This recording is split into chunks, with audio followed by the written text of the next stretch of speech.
झाबुआ जिले में 15+ के लिए वैक्सीनेशन का आगाज। 15 से 18 वर्ष तक के बच्चों को किया वैक्सीनेट। कलेक्टर सोमेश मिश्रा और बीजेपी जिलाध्यक्ष लक्ष्मण नायक ने किया टीकाकरण का शुभारंभ। 52,000 के लगभग बच्चों को वैक्सीनेट करने का लक्ष्य। जो हमारे जिले में है लगभग शासकीय और प्राइवेट मिलाकर 52,000 से अधिक बच्चे हैं जिनको वैक्सीनेशन लगाना है। तो आज ये लगभग 15 तारीख तक हम इसको कंप्लीट करेंगे। और आज चूँकि पहला दिन है तो आज सभी जगह हमने ये किया है कि 183 सेंटर्स में पूरी टीम भेजकर और जो आज बच्चे उपस्थित हुए हैं कोशिश करेंगे कि अधिक से अधिक बच्चों को आज हम फर्स्ट डे में ही वैक्सीनेशन कराएं। और उनको आधे घंटे की ऑब्जर्वेशन में भी रखा गया है ताकि सभी हेल्थ टीम को भी बताया गया कि अगर किसी भी प्रकार की कोई किसी को मेडिकल दिक्कत आती है तो जो टीम है वहाँ पर मौके पर इसका निदान भी करेगी और सभी प्रकार से प्रशासन इसकी तैयारी कर रखी है। और होप सो हम जल्द ही जो हमारे जितने भी बच्चे हैं सभी को फर्स्ट डोज वैक्सीनेशन लगाकर कोविड की जो आगामी लहर है उससे सुरक्षित रखें। सर, जब आप पदस्थ हुए थे तो सबसे बड़ी चुनौती थी कि ग्रामीणों को समझाना कि वैक्सीन से कोई दुष्प्रभाव नहीं है। शायद बच्चों में भी अगर ऐसा होगा तो उस चुनौती को किस तरीके से लेंगे सर? जैसा कि आप जानते हैं कि पहली लहर और दूसरी लहर जब आई थी पदस्थापना के समय तो उस समय वैक्सीनेशन का डोज काफ़ी कम था। फिर प्रशासन ने खाटला बैठकों के माध्यम से लोगों से 1-to-1 चर्चा की और उसी का सार्थक परिणाम ये रहा कि आज पूरा जिला प्रदेश में फर्स्ट डोज में तीसरे नंबर पे है जिसमें 105% लोगों को हमने वैक्सीनेशन कराया है। और सेकेंड डोज में भी अभी हमारा 90% होकर हम लगभग 32वें स्थान पर हैं, जो कि बाकी कई लोगों की सेकेंड डोज ड्यू है। तो जैसे ही उनका समय आएगा तो लगवाते हैं उसको हम 90% के पास ले जाएंगे। तो इस माहौल का असर ये हुआ है कि आप जैसे इधर देख सकते हैं कि बच्चों के द्वारा कोई भी किसी प्रकार का डिस्टेंस नहीं है। और जो बच्चे हैं हमारे चूँकि ये सोशल मीडिया से जुड़े रहते हैं उन सबको कोविड के दुष्प्रभाव के बारे में जानकारी रहती है। तो इसलिए इन बच्चों को समझाना कोई भी कठिन काम नहीं है और ये पहले से ही बच्चे हमारे जागरूक हैं, इसलिए हमें कहीं भी कोई दिक्कत नहीं आ रही। बस जैसे जैसे सबका नंबर आता जा रहा है तो हम सबको वैक्सीनेट कर रहे हैं। सर, बच्चों को स्कूलों में अभी लगना शुरू हो है, आगे जाकर सब जो बच्चे स्कूलों में किसी भी स्कूल में पदस्थ ही नहीं है जो अभी तक असाक्षर, उनके लिए क्या योजना रहेगी? अभी फर्स्ट फेज़ में हम ये कर रहे हैं कि जो हमारे बच्चे स्कूल में इनरोल्ड है लगभग ये 52,000 के आसपास है। और हमने ये अनुमानित लगाया है कि 15 से 18 वर्ष के ऐसे बच्चे जिन्होंने स्कूल को छोड़ दिया है या स्कूल से जुड़े नहीं हैं, ऐसे तकरीबन 3 से 4 हज़ार हमारे बच्चे संभावित हैं। तो उनके लिए जैसे ही ये पहले बच्चों की हो जाएगी तो ग्रामीण की जो टीम है वार्ड वाइज घर घर जाकर शहरी क्षेत्रों में और ग्रामीण क्षेत्रों में घर घर जाकर डोर टू डोर हम कैंपेन चलाएँगे और जो भी बच्चे इस तरह के मिलेंगे उनको फिर हम वहीं पर लगवाएंगे। खरगोन जिले के बड़वाह में भी 15+ के लिए शुरू हुआ वैक्सीनेशन। विधायक सचिन बिरला व मंडल अध्यक्ष चंद्रपाल सिंह तोमर ने फीता काटकर किया वैक्सीनेशन का शुभारंभ। सेंट मेरी स्कूल सहित कई विद्यालयों में किया जा रहा टीकाकरण। 3,000 बच्चों को वैक्सीनेट करने का लक्ष्य। विधायक बिरला ने वैक्सीनेशन को लेकर पीएम मोदी का माना आभार। बड़वाह सनावद मिला के हमने 5 जगह पे सेशन रखे हैं।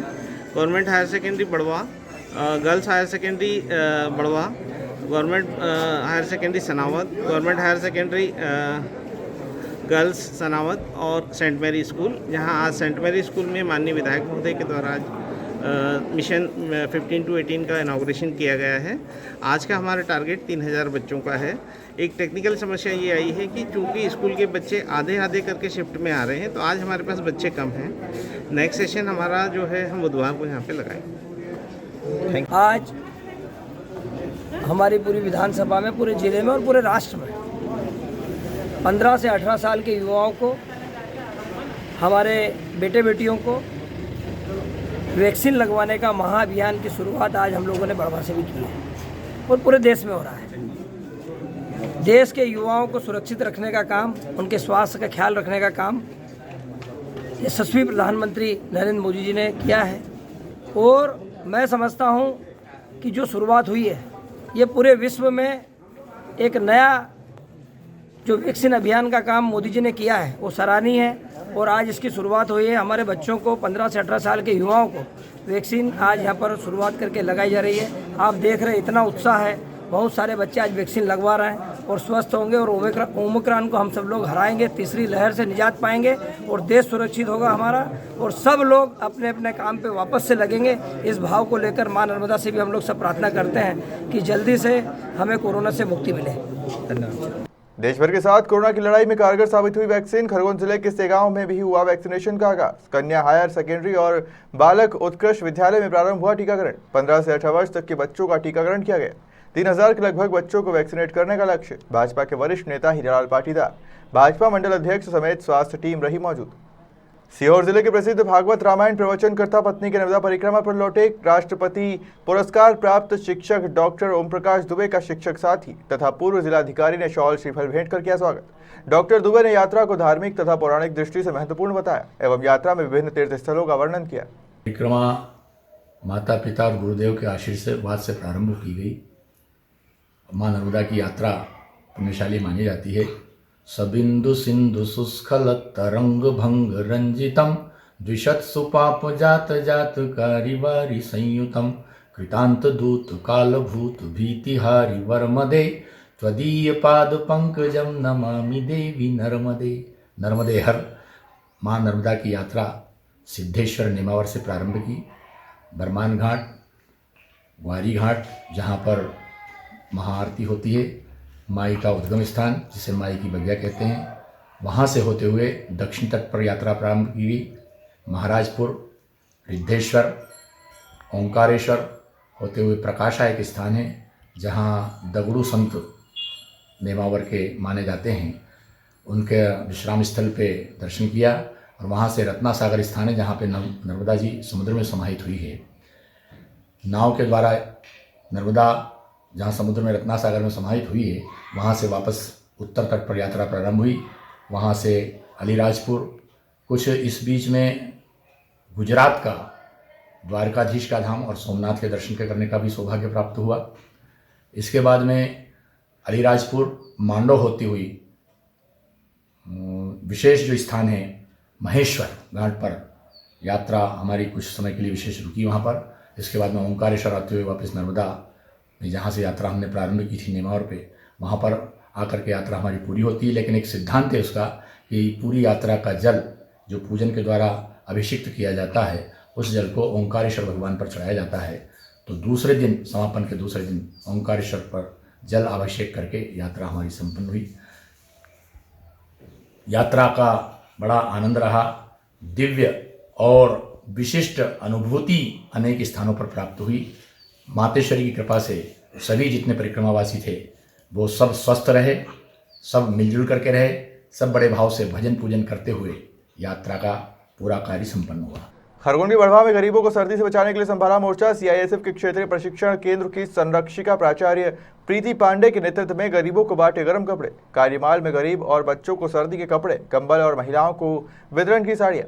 संरक्षिका सदस्य अनिता यादव ने बताया, घर घर जाकर 40 से 50 सर्दी के कंबलों का किया वितरण। गरीब बच्चों के लिए, गरीब परिवारों के लिए हम लोग 6-7 साल से ये प्रोग्राम चला रहे हैं संरक्षिका का। जिनके पास कुछ नहीं है, सर्दियों में बेचारे परेशान हैं, उनके लिए ये सब हम लोग सीआईएसएफ की तरफ से कर रहे हैं और ये आगे भी करते रहेंगे। कितने कंबल का वितरण किया है? लगभग करीब 40-50 घरों में बांटा है और कंबल भी जब 40-50 घर हैं तो उतने कंबल होंगे। और क्षेत्रीय प्रशिक्षण केंद्र सीआईएसएफ बड़वा की तरफ से जो फैमिली मेंबर्स हैं संरक्षिका के नाम से जानते हैं। संरक्षिका हर वर्ष जो भी गरीब तबके के लोग हैं, सर्दी के मौसम में बहुत सारी आवश्यकताएं पड़ती हैं और कोविड को देखते हुए बहुत सारी ज़रूरतें पड़ती हैं, तो हम एक देश के प्रति अपनी भागीदारी निभाते हुए लोगों को मदद करने की कोशिश करते हैं जितना भी हो सकता है। तो आज हम लोग यहाँ सीआईएसएफ की तरफ से आए हैं। लगभग 40 से 50 घरों में कंबल, साड़ी और जो भी बच्चों के कपड़े हैं उनको वितरित करके मदद करने का एक प्रयास कर रहे हैं और ये आगे भी जारी रहेगा और उम्मीद करते हैं कि आप सबका भी सहयोग हमें इस कार्य में मिलता रहेगा। धन्यवाद। कितने वर्षों से ये कार्य किया जा रहा है? ये कम से कम 6-7 साल से क्षेत्रीय प्रशिक्षण केंद्र ये कार्य को कर रहा है और हमारे सभी परिवार के बल सदस्य बढ़ चढ़कर इसमें हिस्सा लेते हैं और डोनेट करते हैं और उसी डोनेशन की मदद से हम लोगों की मदद कर पाते हैं। सर, शुभ नाम क्या लिखते हैं? आशीष कुमार, सहायक कमांडेंट क्षेत्रीय प्रशिक्षण केंद्र मेरा नाम है। कोरोना की तीसरी लहर की आशंका के बीच वैक्सीनेशन। सोमवार से 15 से 18 वर्ष आयु के बच्चों का टीकाकरण शुरू। स्वास्थ्य विभाग 272 शासकीय व अशासकीय विद्यालयों में बच्चों का कर रहे वैक्सीनेशन को लेकर बच्चों में दिखा उत्साह। विधायक राजेंद्र शुक्ल ने टीकाकरण केंद्रों का निरीक्षण कर लिया जायजा। जी सर, ये कलेक्टर महोदय के आदेशानुसार 3 जनवरी को रीवा जिले के समस्त विद्यालयों में वैक्सीनेशन कार्य शुरू हो गया है। मातंड 1 में भी वैक्सीनेशन कार्य शुरू है। कितने बच्चे हैं इसमें? बच्चे लगभग सर मातंड 1 में 1200 हैं।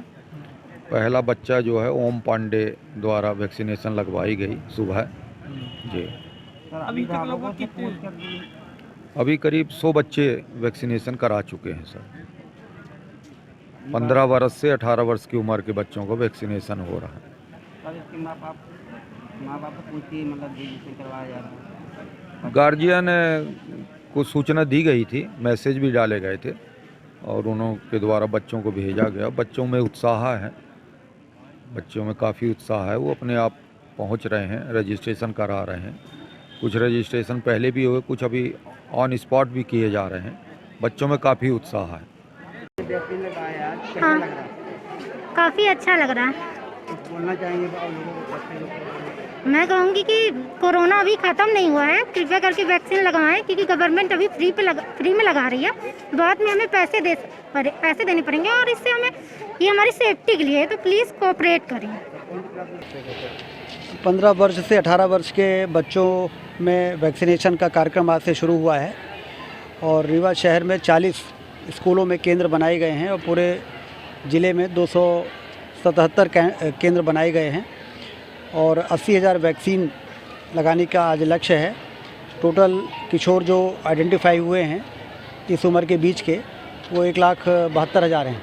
तो इसका मतलब कि 80,000 यदि आज लग जाते हैं तो अपन ये मान सकते हैं कि लगभग 50% वैक्सीनेशन आज हो जाएगा और बाकी जो बचे हुए लोग हैं उनके लिए आने वाले 2-3 दिनों में उनका भी वैक्सीनेशन हो जाएगा। इसके साथ ही 10 तारीख से प्रिकॉशन डोज भी लगाने का योजना है, जिसमें जिन लोगों को सेकंड डोज लगे हैं 18 से 60 वर्ष के बीच वालों को, उनका 9 महीने यदि पूरा हो गया है तो जो हमारे फ्रंट लाइन वर्कर्स हैं हेल्थ के और तमाम तरह के वो लोग जो इसमें काम करते हैं उनको प्रिकॉशन डोज लगेगा 10 तारीख से, जिससे कि उनका वैक्सीनेशन और वो पूरी तरह से सुरक्षित रहें काम करने के लिए और लोगों की सेवा करने के लिए। अशोकनगर जिले के मुंगावली में वैक्सीनेशन का आगाज। 15 से 18 वर्ष के बच्चों को लगाया वैक्सीनेशन का पहला डोज। तहसील के कई विद्यालयों को बनाया वैक्सीनेशन केंद्र। वैक्सीनेशन को लेकर बच्चों में दिखा उत्साह। शिवपुरी जिले के नरवर में 15 से 18 साल के बच्चों को कोरोना का सुरक्षा टीका लगाया गया। विद्यालय में टीकाकरण का शुभारंभ प्राचार्य अशोक भार्गव, संचालक संतोष शर्मा एवं अतिथि BSc राकेश जाटव ने मां सरस्वती, भारत माता की प्रतिमा के समक्ष दीप प्रज्वलित व माल्यार्पण कर किया। मध्य प्रदेश शासन की गाइडलाइन के अनुसार आज हमारे विद्यालय शारदा उच्चतर माध्यमिक विद्यालय में टीकाकरण का आयोजन किया गया। सभी विद्यार्थियों में टीकाकरण के प्रति उत्साह देखा गया और ये टीकाकरण महामारी को रोकने में सहायता प्रदान करेगी और सभी विद्यार्थियों से आग्रह है कि वे भी सभी टीकाकरण कराएं। मध्य प्रदेश में बढ़ते कोरोना के बाद शासन और प्रशासन सख्त नजर आ रहा है। सोमवार को खरगोन जिले के सेगांव में बढ़ते कोरोना के मामलों को लेकर प्रशासनिक अमला अलर्ट हो गया है और प्रभारी तहसीलदार वंदना चौहान, नवागढ़ जनपद CEO मोहन सिंह वास्कुले, पंचायत इंस्पेक्टर रमेश यादव, पंचायत सचिव चंद्रशेखर वर्मा ने दुकानदारों को मास्क वितरण करने के साथ ही जागरूक किया। इंदौर में महिलाओं को परेशान करना पड़ा भारी। पुलिस ने आरोपी युवक को घर जाकर पकड़ा। ट्रैफिक पुलिस ने आरोपी का वाहन किया जब्त। आरोपी को खुजराना पुलिस के हवाले किया। राह चलते महिलाओं को करता था परेशान।